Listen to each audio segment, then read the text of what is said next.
Hello everyone, welcome back to Planet Coaster. The last episode of Operation Vindication. And I'm excited to show you what we established to build in this month. Well, it was actually last month. And now I'm just pushing out these episodes a bit, right?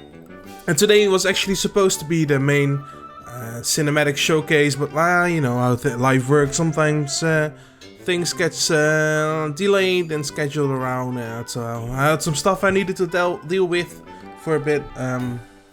But right now I bring to you this last episode. And Saturday will be the final showcase video, so stay tuned for that. But yeah, anyway, what are we doing? We're working on the interiors some more this episode. So this is the final room before you enter the station building. So there isn't really a station building, it's all one big complex of course, but it's the final room before you board the train. And now also this is the room where the fast pass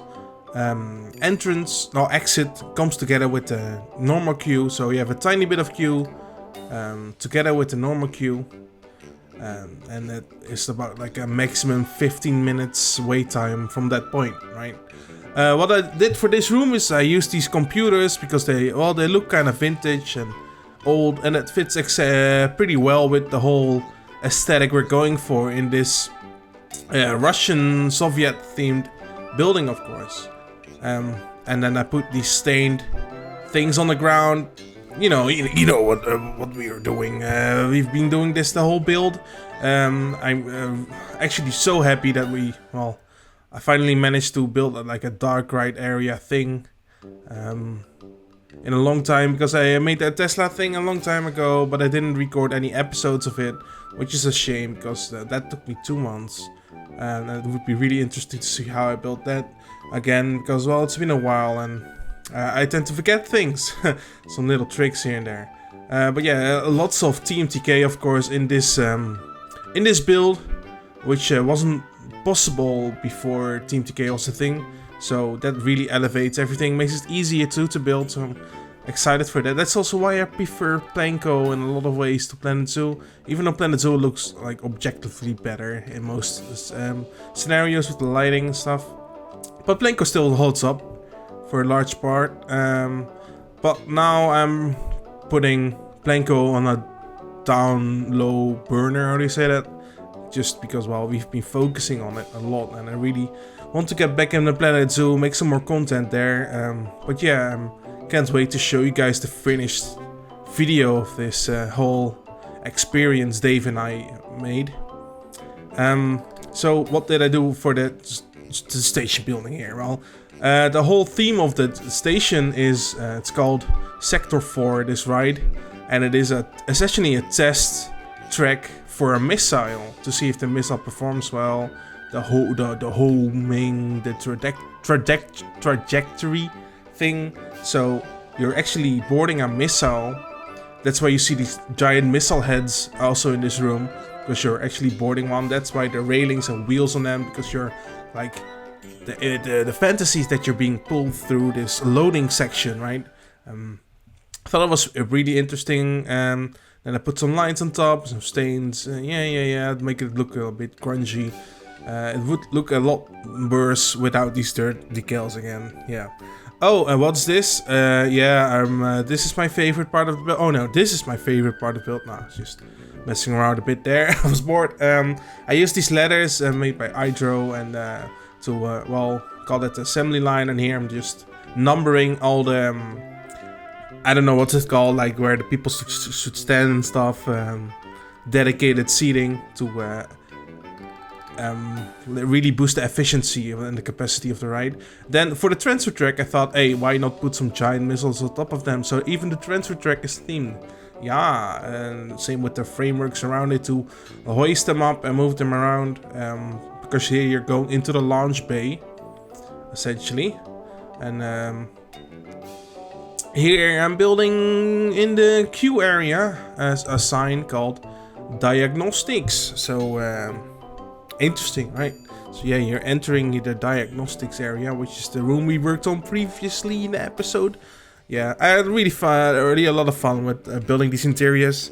Interiors and plank is always tricky because, well, they don't look so good in daytime usually because, well, the lighting is based around outdoor lighting, right? So it only works well in nighttime lighting. So that's a small disclaimer if you want to download the park. And when it's up on the workshop, do all the interiors in nighttime. It would look much better. And here I'm theming the little bunker area I constructed because I wanted more queue. Because, well, the queue is pretty long already, but you know how these things work. If it's busy, it's busy, and I prefer to wait in a nicely themed queue than a cattle pen that is giant. So yeah, I really tried my hardest to make something interesting out of this bunker. There isn't really a purpose for it in our lore of the park. Maybe there is. Maybe you can think of something. It's just, yeah, it's all suspension of disbelief, right? It's not actually a working nuclear facility, of course. But I decided to use these. It looks like a garage or something. I don't know. Maybe it is a garage. Yeah, it's a bunker for cars. Yeah, and some lighting here, and then I did some cables there in the fastpass queue, and here in the normal queue we have this like small wooden building. We don't have a lot of wooden buildings in this park, but yeah, I put some random boxes around there. And then I thought, hey, this mountainside looks a bit stale. It looks cool, but it could use something to make it more interesting to look at. So I thought, oh, let's just make a giant like technical window thing, and it looks like it's part of the bunker. So I made some panels and some cables and some electrical stuff. Then I put another like mesh fence before it with some glass, and it looks interesting. Yeah, just small things like that really immerse the people into the park experience. And then of course the snow. Oh, and then we needed some new lights because I felt like the old-time lights there, they were of a different time and they wouldn't fit too well here. So I went for this very industrial lighting across the park. It blends together better with the overall facility and the time, the era of the build. And it's nice. It's very cold lighting. I think cold lighting was the way to go in this area because it's kind of a scary scenario you're finding yourself in, right? And I'm just really excited how it looks at night now. Everything works now. And oh yeah, then of course we shouldn't forget. I made these what you saw there, just information signs. I made those in Illustrator. I basically copied something out of either Universal or Six Flags or something and made it my own thing in Illustrator, then put it into a billboard, and then I'm now covering the billboard into all this brick. I did the same thing for things in the queue, like 90 minutes from this point forward, because you'd see those normally to give you an indication of how long you'll be waiting. And at first, initially, I used these screens above here, but they look so bright in the dark. They look, it doesn't work. So then I tried the billboards. But the billboards had this like ugly frame around it, which didn't blend well at all. So then I made a custom frame, and now it works. So I'm just gonna place them now here into the queue everywhere, just the places you would expect to see them.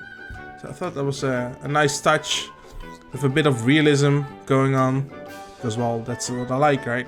Anyway, that was pretty much it for this episode already. Well, it was the last episode, so I really hope you enjoyed this series, and I can't wait to show you the final product. If you liked this video, like it, leave a comment, tell me what you think, click that subscribe button, and if you want to support the channel, become a member and get early access to videos, stuff like that, and other exclusive perks, and you would really help me out in creating more content for you. Alright, that's it for this episode, people. Bye!